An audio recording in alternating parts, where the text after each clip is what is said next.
The woman sat under the huge pine tree Birch's late brother, Carson, gave the city. It was presently decorated with huge, specially designed silver-plated ornaments and twinkling lights, also paid for by Carson. Even after all the years he'd been gone, things that Carson McGavin had given this town remained. His generosity to Cardinal a constant legacy. Birch pretended to rearrange the hand-painted postcards on the rack in front of one of the lodge's windows and watched the girl dig through her bulky leather handbag. "She's been out there a long time," she said to her husband, Bobby, who stood behind the knotty pine counter, cracking a roll of quarters.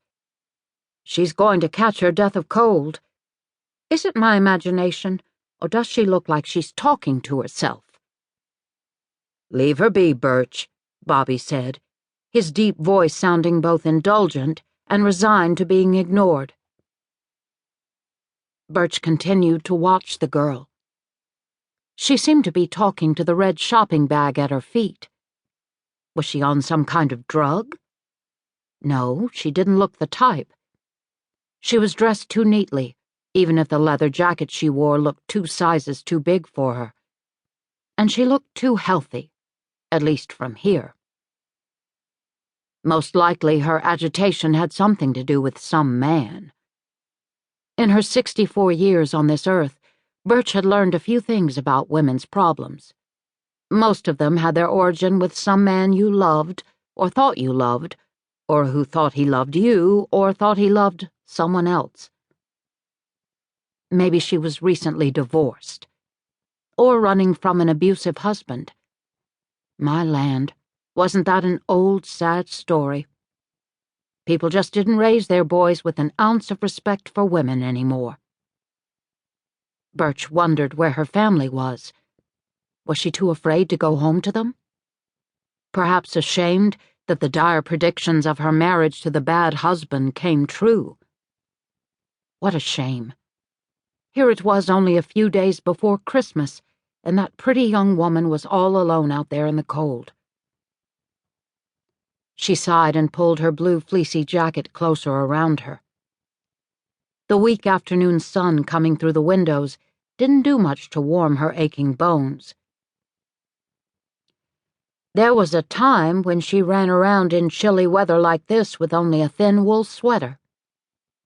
She switched some postcards around, then turned back to her husband. He walked across the empty lobby, the slight limp from his arthritic knees barely noticeable, and added 3 pine logs to the crackling fire. The massive, smooth stone fireplace was hung with 15 handmade Christmas stockings, one for each of her and Bobby's nieces and nephews. She still filled them every Christmas Eve, even for the ones who'd long since left Cardinal, though all of them, except for Cole, eventually wandered back here sometime around the holidays. This time of year was when she especially missed her oldest nephew, the one she felt the closest to, who she thought of as hers, though she hoped the others didn't notice. After all, she was the one who took care of him for the first year of his life, when his own mother couldn't, or wouldn't, as some people in this town would say. June had not been thrilled about becoming a mother so young, and she'd made sure everyone, especially Carson, knew that. She went over to the blue spruce Christmas tree, decorated with her collection of Western and Indian ornaments, and straightened out a hand-beaded Shoshone horseshoe-shaped ornament. Birch loved Christmas, especially here in Cardinal, where most folks weren't overly commercial about it. They couldn't be, really.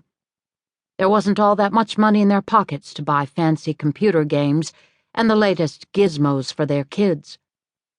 Most of the working people in Cardinal were getting by all right, but didn't have a whole lot left over from their paychecks each week. In her estimation, that made the old-fashioned celebrations, like the Christmas tree lighting in the town park 3 weeks ago, and the caroling the church groups did, even more special. Not to mention the Tokopah Lodge's own special Christmas traditions. This 70